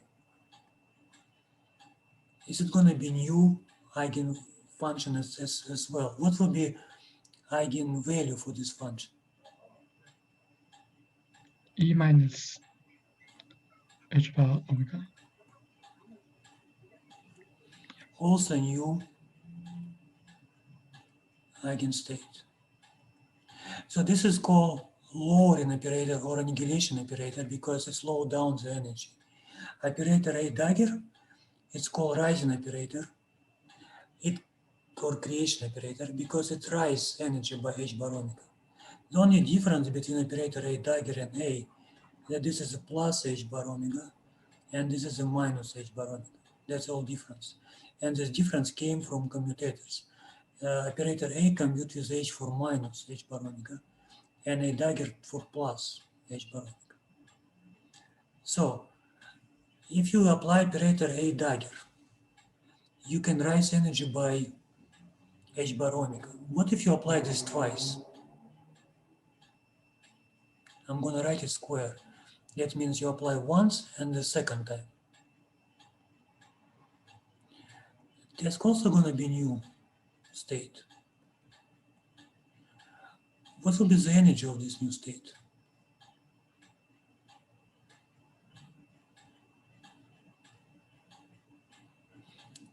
When you apply a dagger first time, you raise energy by h bar omega. What if you apply another a dagger? What's To h bar. 2h bar omega? Yeah. What if you take lowering operator and apply this twice? It's also going to be new eigenstate.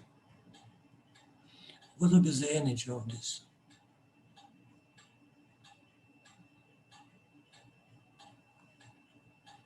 Minus 2h bar omega, yeah? So you see how elegant and beautiful these operators A dagger A. They allow you to move along this energy up and down and build new states. So let's say you have energy E psi. You can move from this energy to the next state by applying operator A dagger. Or you can move to the lower energy by applying operator A. And you can continue move and you can build the entire spectrum. And your spectrum will be equidistant, yeah? And this is very important, that spectrum equidistant, because we know that this from the previous solution, that for simple harmonic motion, you have equidistant spectrum. And what was the step in this equidistant spectrum? It was h bar omega, yeah?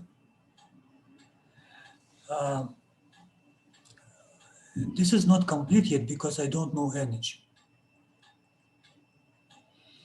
Because I say, if I have such kind of one eigenstate and eigenvalue, then starting from this eigenstate and eigenvalue, I can build new states. And to build new states, I'm using these creation annihilation operators, which are very convenient. But my starting point is kind of unknown yet. Can I find it? Yes, I can. The interesting part is when you try to lower down energy, can you continue applying operator A forever?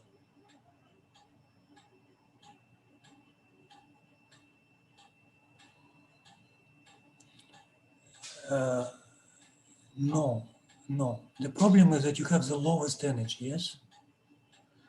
And you can't lower your energy lower than lowest. So we have to postulate this. So let's say that we have a psi naught this is a ground state. Ground state. And E naught, this is the energy of ground state.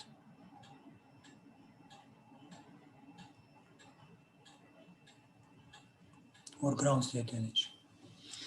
So the ground state, this is kind of a postulate a little bit, but it should be clear that it should be like this. We should have energy the lowest possible, which we can put lower than this. But what can happen if you apply operator A to this state? Shouldn't you get a lower energy by h bar omega? How can you solve this problem? Because this state is already has the lowest energy, but this operator can make it even lower.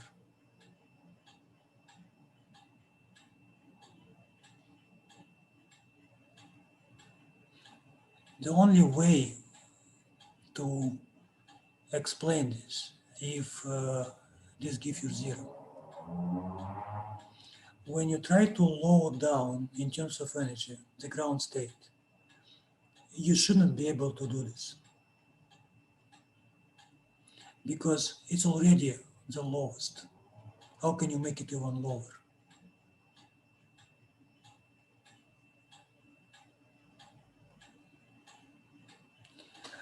That would be interesting to calculate energy of this ground state. I'm going to take operator H and I'm going to apply to psi naught. My expectation is the ground state energy and psi naught. My Hamiltonian is h bar omega A dagger A. I'm going to open brackets plus h bar omega over 2. I'm going to apply on psi naught. And I'm going to open brackets. But look at this. This operator A will gonna act on psi naught. What I'm gonna get? If operator A will reach psi naught, I'm gonna get 0. So the only what I have left from the Hamiltonian will be just h bar omega over 2 and psi naught. But this is my eigenvalue then, yes? Operator acting on psi naught is giving you psi naught and this constant.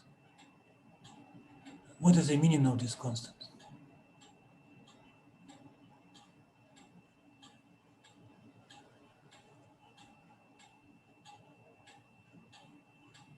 This is your ground state energy.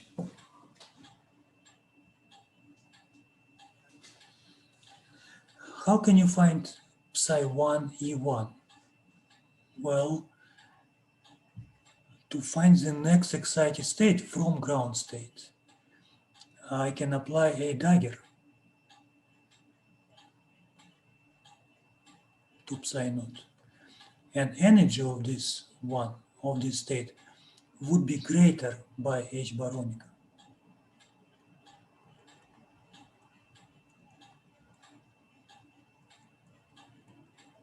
How can you find psi 2? You rise your state twice. And you get energy which is greater by twice h bar omega, which is 5 over 2, yeah? So I know I found spectrum just right away. I have h bar omega over 2 as a ground state energy, and then you have a next level. So they're equidistant. They go to infinity up, starting from this value. If I can find psi naught, I'm gonna just be applying this operator A dagger, and I'm gonna be getting all these polynomials f and all these exponents for free. I just have to apply operator x, and my operator x is relatively simple. So the very last, what I would like to show you today, how to find psi naught, how to solve this equation. And if I'm lucky, I'm gonna get this result. for psi naught.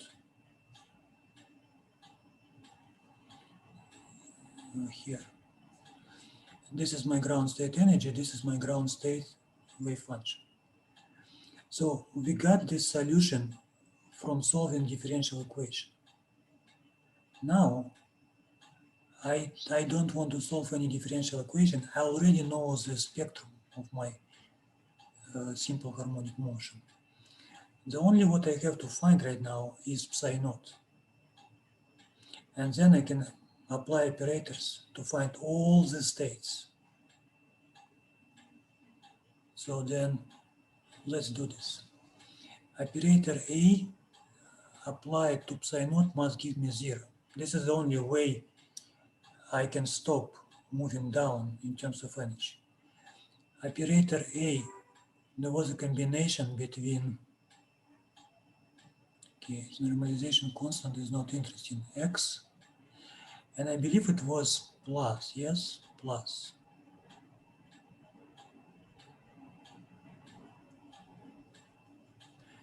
Then my condition is the following. I take this operator, I apply to wave function psi naught, and I should get 0.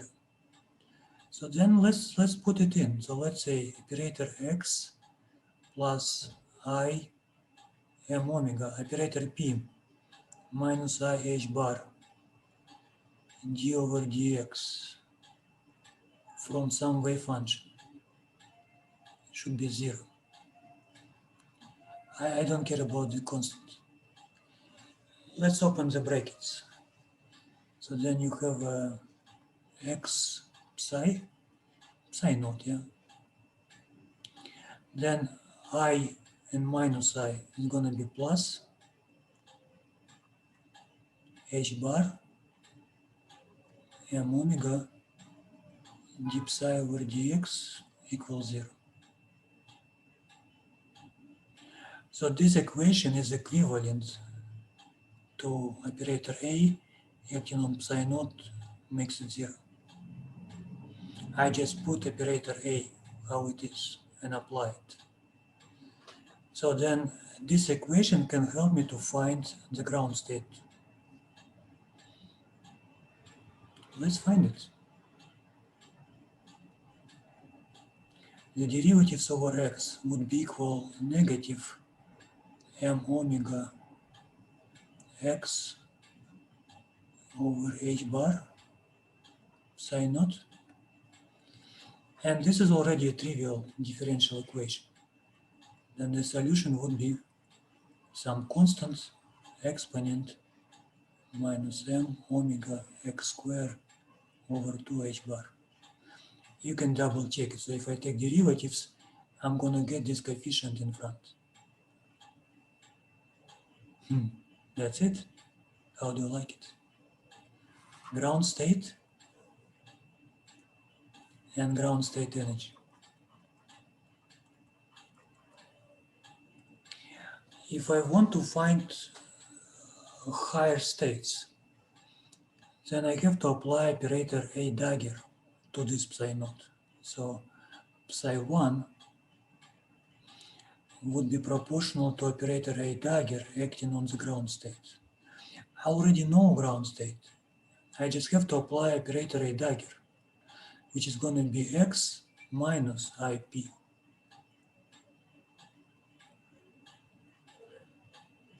And you apply to this function.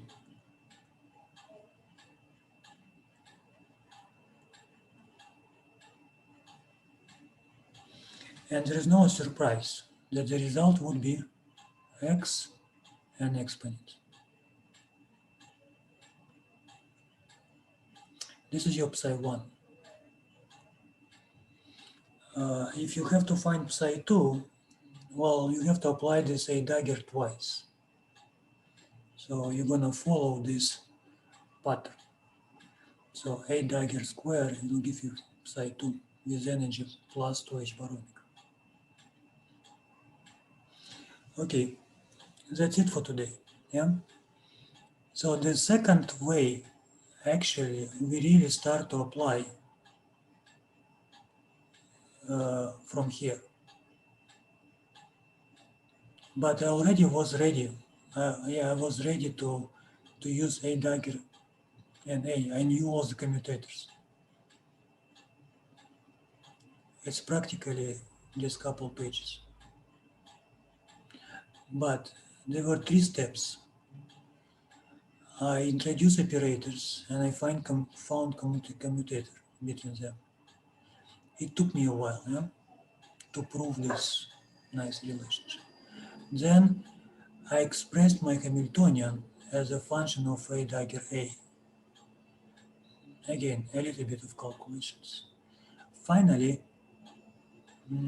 I proved this commutation relation between Hamiltonian and operator A and A dagger, which are extremely useful. And then this is the solution: spectrum and wave functions. Okay, thank you.